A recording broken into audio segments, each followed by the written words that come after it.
आज जो मैं डोंगुआ एक्सप्लेन करने वाली हूँ वो वर्ल्ड की टॉप 10 डोंगुआज में से एक है क्योंकि इसके ग्राफिक्स और स्टोरी बहुत ज़्यादा अच्छी है। मैं ये सीरीज डिटेल में एक्सप्लेन करने वाली हूँ, इसलिए आपको अगर मेरी एक्सप्लेनेशन पसंद आए तो मुझे कमेंट में ज़रूर बताना। साथ ही चैनल को सब्सक्राइब करना बिल्कुल भी मत भूलना। और जो लोग सोच रहे हैं कि बाकी सीरीज का क्या होगा तो मैं उनको बता दूँ कि वो सीरीज भी आती रहेंगी। तो चलिए अब एक्सप्लेनेशन को शुरू करते हैं।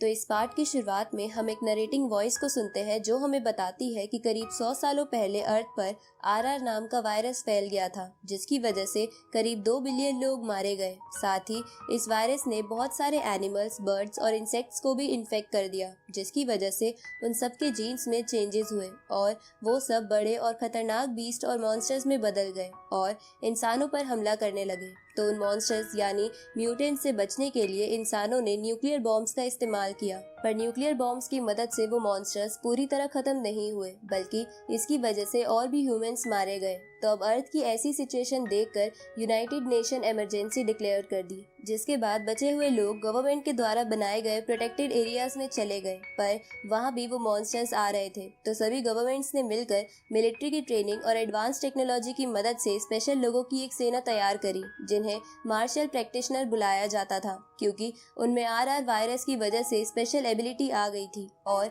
वो लोग मॉन्स्टर्स को खत्म करके ह्यूमंस को सेफ रखते थे। और इन्हीं मार्शल प्रैक्टिशनर्स की वजह से 5 नेशंस मॉन्स्टर से अपने लोगों को बचाने में कामयाब हो गए। अब हम 5 साल पहले का समय देखते हैं, जहां मैक्स और जेक नाम के दो दोस्त एक जगह पर आकर उस प्रोटेक्टेड एरिया की बाहर की दुनिया को देख रहे थे, क्योंकि मैक्स उस आउटर वर्ल्ड को देखना चाहता था जिसे बहुत समय से किसी ने नहीं देखा था। तो अब मैक्स की बात सुनकर जेक उसे कहता है कि तुम मार्शल प्रैक्टिशनर ग्रुप के वॉरियर बनके आउटर वर्ल्ड को देख सकते हो, क्योंकि वॉरियर्स मॉन्स्टर से लड़ने के लिए प्रोटेक्टेड एरिया से बाहर जाते रहते हैं। अब अपने दोस्त की बात सुनकर मैक्स कहता है कि वॉरियर बनने में बहुत टाइम लगता है, इसलिए मैं पहले मिलिट्री एकेडमी ज्वाइन करूंगा। मैक्स ऐसा इसलिए कहता है क्योंकि वो इतने अमीर नहीं थे कि उनकी फैमिलीज एक वॉरियर बनने तक का उनका खर्चा उठा सके। तभी मैक्स को आसमान में कुछ दिखता है, पर वो दोनों उस चीज को इग्नोर करके अपने स्कूल चले जाते हैं। इस तरफ हम उसी प्रोटेक्टेड एरिया के मिलिट्री बेस को देखते हैं, जिन्हें उनके रडार से पता चलता है कि एक बहुत बड़ा एस क्लास म्यूटेंट ईगल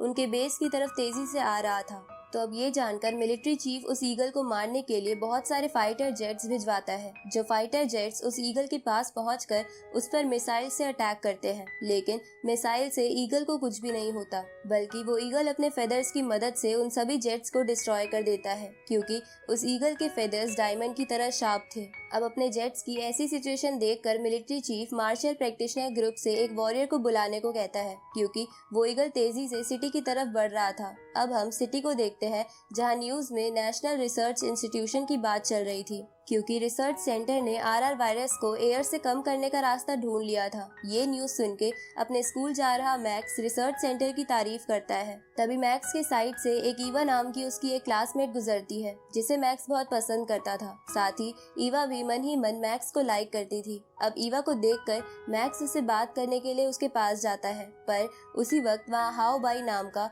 एक अमीर लड़का आ जाता है, जो ईवा को जानता था, इसलिए वो उसे ले जाने आया था। पर तभी वहाँ वो म्यूटेंट ईगल आ जाती है और सिटी की बिल्डिंग्स को तबाह करने लगती है, जिसे देखकर सभी लोग डर के मारे इधर उधर भागते हैं। तभी एक बिल्डिंग के कुछ कांच टूटकर ईवा पर गिरने लगते हैं, लेकिन मैक्स सही समय पर ईवा को गोद में उठाकर बचा लेता है। लेकिन उसी वक्त वो ईगल उन दोनों पर अपने फेदर से अटैक करती है, जिससे बचने का उनके पास टाइम नहीं था। पर तभी वहाँ मार्शल प्रैक्टिशनर ग्रुप का एक वॉरियर आकर उन दोनों को बचा लेता है। इसके बाद वो वॉरियर उस ईगल के पीछे जाकर बहुत कम टाइम में उसे भी मार देता है, जिसकी वजह से शहर के लोग और मिलिट्री खुश हो जाती है। साथ ही उस वॉरियर को देखकर मैक्स भी चौंक गया था, क्योंकि उस वॉरियर ने बहुत ही आसानी से उस म्यूटेंट को मार दिया था। इसलिए मैक्स भी उस वॉरियर को देखकर एक वॉरियर बनने का ही डिसाइड करता है, ताकि वो भी उनकी तरह ही स्ट्रॉन्ग बन सके।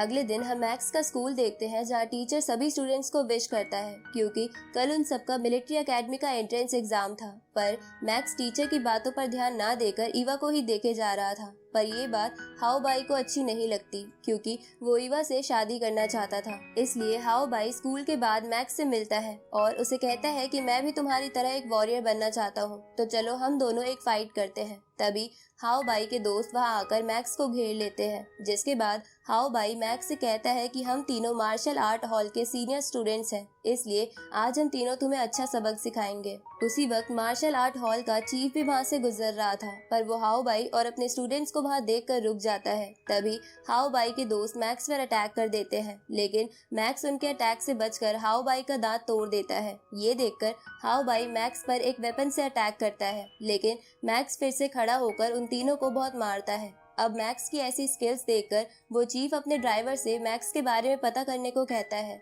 आगे मैक्स एक ब्रिज पर खड़े होकर बड़ी बड़ी बिल्डिंग्स को देखकर कहता है कि वो एक दिन अपनी फैमिलीज को ये सभी फैसिलिटीज देकर रहेगा। इसके बाद मैक्स स्लम एरिया में बने उसके छोटे से घर में चला जाता है, जहां उसका भाई उसका वेट कर रहा था, क्योंकि मैक्स ने उसे वादा किया था कि वो डिनर के बाद उसे बाहर घुमाने ले जाएगा, क्योंकि वो खुद चल नहीं सकता था। अब मैक्स अपने पेरेंट्स और अपने भाई के साथ डिनर करने लगता है, जहां उसके फादर मैक्स से कहते हैं कि वो मार्शल प्रैक्टिशनर बनने के लिए उसका खर्चा नहीं उठा सकते हैं, जिस पर मैक्स उन्हें बोलता है कि आप इसकी चिंता मत कीजिए, मैं अपनी स्किल्स के दम पर वॉरियर बनने की कोशिश जरूर करूंगा।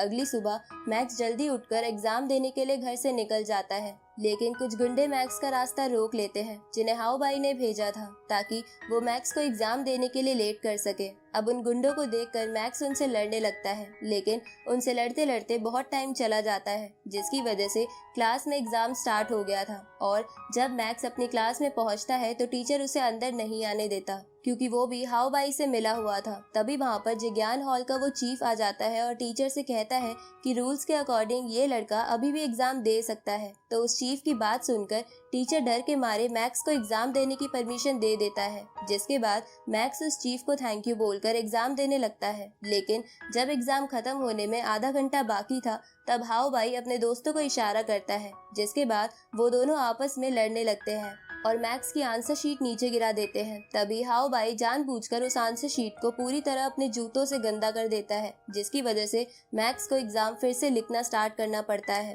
पर अब बहुत कम समय बचा था, जिसकी वजह से मैक्स टेंशन में आ जाता है और माइंड पर बहुत प्रेशर डालने की वजह से बेहोश हो जाता है। आगे हाओ बाई अपने फादर और अंकल के साथ एग्जाम अच्छा जाने की खुशी में सेलिब्रेट करता है, जहां वो अपने फादर से कहता है कि वो भी अपने अंकल की तरह एक अच्छा वॉरियर बनना चाहता है। ये सुन के हाओ बाई का अंकल उसकी तारीफ करता है। तभी हाओ बाई के फादर उससे पूछते हैं कि क्या एग्जाम टाइम में कोई बच्चा बेहोश हो गया था, क्योंकि उन्होंने ऐसी न्यूज सुनी थी। जिस पर हाओ बाई हाँ करते हुए कहता है कि उस लड़के के ग्रेड्स अच्छे आते हैं, पर वो मुझसे अच्छा स्टूडेंट नहीं है। अगले दिन मैक्स को होश आता है, जहाँ हॉस्पिटल में ईवा मैक्स से मिलने जाती है और उसे उस दिन के लिए थैंक यू बोलती है जब मैक्स ने बर्ड से उसकी जान बचाई थी। तभी वहाँ हाओ बाई भी आ जाता है और ईवा के सामने अच्छा बनने के लिए मैक्स से कहता है कि तुम्हें अपनी सेहत का ध्यान रखना चाहिए, एग्जाम तो आते रहते हैं। ये सुन के मैक्स को गुस्सा आता है, पर वो कुछ नहीं करता। कुछ दिनों बाद उस एंट्रेंस टेस्ट का रिजल्ट आ जाता है, पर मैक्स उस टेस्ट में पास नहीं हुआ था,